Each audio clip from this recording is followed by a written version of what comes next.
Good day again. I'm comfortable with this Australian greeting, and I hope you're having an interesting time during Living Mastery. In this broadcast, I wish to draw your attention to the attachment I've included with the video. To follow me, it is important that you have in your mind the image. For to have the image in your mind will unlock some of the subtle messages that are waiting to burst into your reality. They truly want to delight you and tickle your curiosity and expand your understanding. We are not responsible for what you allow to enter your consciousness. You are, by being open-minded, contemplating the words you hear, and resisting jumping to conclusions. And always your own blocks and resistances. Always observe them and learn about yourself. I liken spiritually uninformed people to someone whose castle has been built for them out of materials that they don't recognize, on a landscape that seems foreign, surrounded by others as bewildered as themselves. And because everyone feels the same way, they make friends and live happily ever after. Those that are interested in being spiritually informed examine their castles, tear down the walls. They willingly replace them with materials that serve them. With active imaginations, they create a new landscape or reality which invites them in, and they found themselves surrounded by others that are like-minded and willing to change at any moment what does not serve their greater version of themselves. Now, in the image is a layout of circles within a larger circle, and between each circle is what appears as to be a space joining them to each other. I use those exact words with purpose. A space that appears to be joining them to each other. In the space between us and others are our singular thoughts, and our conscious minds and higher minds awaits a being of magnitude, a governing power of creation. Her presence is very real, and she extends way beyond our capacity to be wise. She is wisdom. She is the spiritual being of the interconnectedness of the whole. She lies in the space between, and the place where nothing seems to exist between us and others, our limited mind and our superminds. She exists only for those who choose to acknowledge that we are not singular creatures who can exist without others. If we believe that we are alone and we do not radiate our thoughts and feelings, or that we can have a thought about someone without it harming them at some level, or we can throw slanderous gossip at someone we envy without it impacting them somehow, we will never stand in her presence. True realization is when the separation is understood as only being physical, that there is no separation from the nexus of the whole.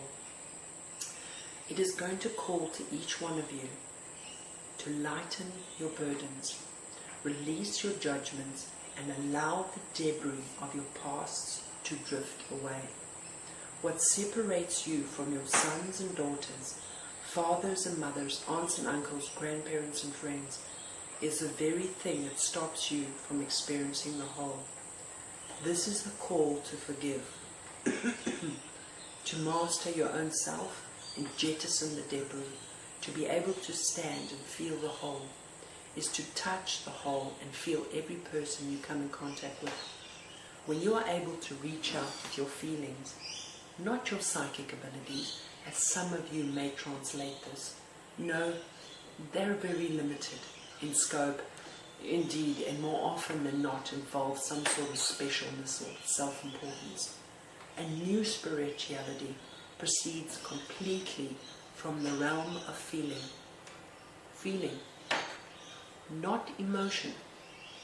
Feeling, rather than being reactive as are your emotions, is the act of the heart reaching out to touch the intangible real, the space between you and another. To feel is to touch. This is the new feminine and radical spirituality. This new way or new frequency implores you to say yes as many times as you can.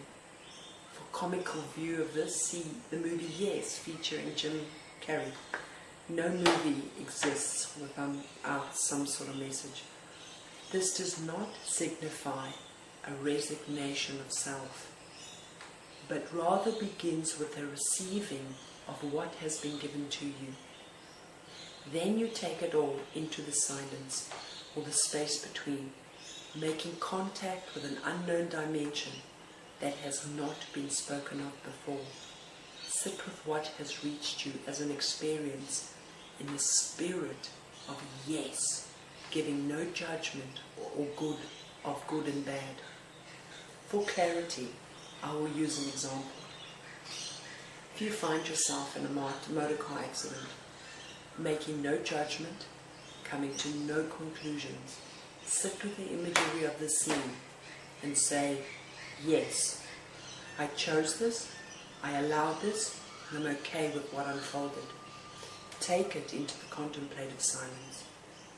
If an experience that appears outwardly unpleasant, like the cancelling of a credit card or a glitch in a contract appears in front of you, sit with the imagery of the scene and say, yes, I chose this, I allowed this, and I'm okay with what unfolded. Take it into the contemplative silence. It is easier for some to do this with what appears to be a positive experience. If someone wishes to give you a large check, sit with the imagery of the scene and say, yes, I chose this, I allowed this, and I'm okay with what unfolded. Take it into the contemplative silence. And so forth. You will have countless opportunities to explore this. And you ask why? Simple.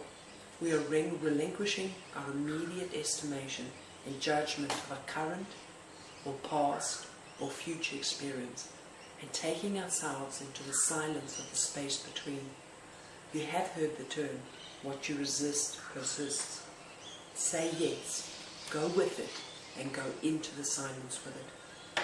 It is my experience that when I relinquish what my ego wants, my judgments and conclusions, my walls and my fortress, and I go with what is taking place, in the manner it is taking place, and I leave it all behind, and I place myself beyond the nature of this physical reality. I find myself firmly at the point before matter manifests. I often tell the story, for clarity, of the train of thought. When a person has a particular thought, most times it doesn't appear in their reality. For instance, if they have a thought about their car being stolen.